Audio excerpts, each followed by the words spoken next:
Alright, now that I have my clay centered, I'm going to open it up so I can pull a cylinder. Okay, opening up is fairly simple.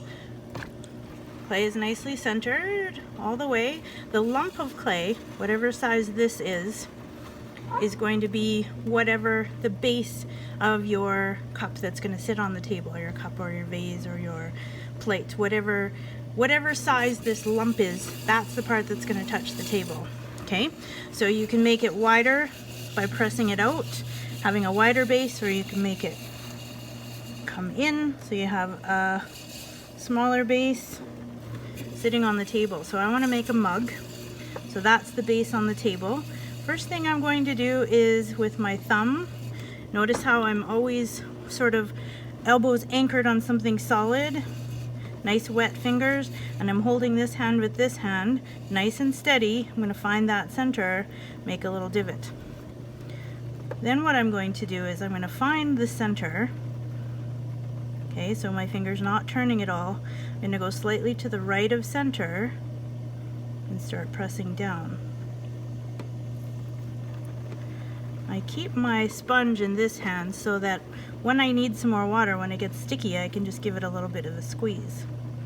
Now when I think I've gone down far enough, okay, I'm going to stop the wheel. I'm going to use my pin tool to go down to the bottom. Put my finger down to the bottom and see how much clay I have there. So my finger was on the bottom, so that's how much clay I have at the bottom of my cup. So I'm going to go down just a little bit more, fast as the wheel will go.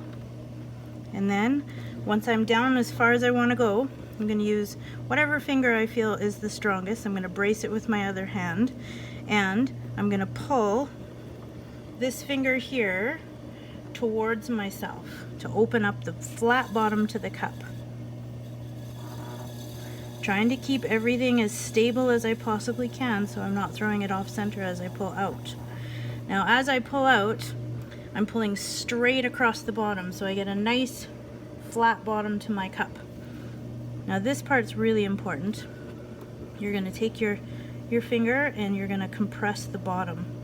Go back and forth across the bottom.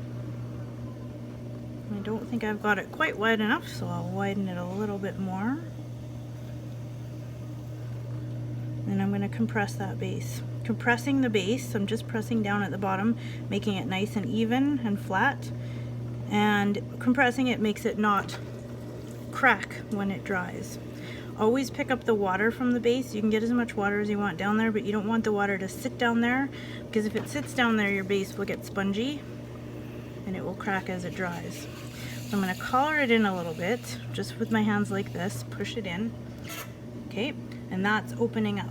Now I've got this opened up and I'm ready to do a pull. Okay, so now that's opened up, ready to do a pull.